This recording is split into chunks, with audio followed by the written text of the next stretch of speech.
નમસ્કાર, શો ટાઈમમાં આપનું સ્વાગત છે। ભાવનગરના વડવા તલાવડ વિસ્તારમાં રહેતા યુવાન ઉપર છરી વડે હુમલો કરનાર શખ્સની નીલમબાગ પોલીસે ધરપકડ કરી છે।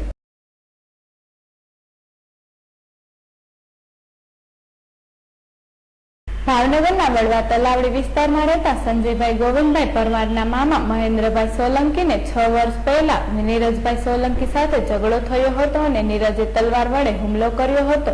સંજયભાઈ તેમના મામા મહેન્દ્રભાઈ સાથે બોલતા હોય તે વાત નીરજને પસંદ ન હતી।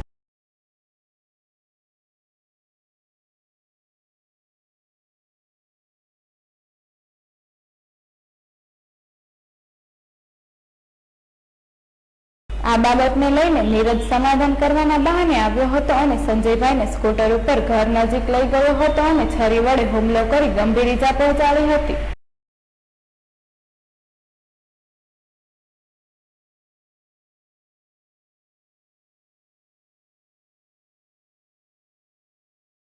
આ બનાવ અંગે સંજયભાઈએ નીરજ સોલંકી વિરુદ્ધ ફરિયાદ નોંધાવતા નીલમબાગ પોલીસે ગુનો નોંધી આરોપી નીરજ સોલંકીની ધરપકડ કરી છે।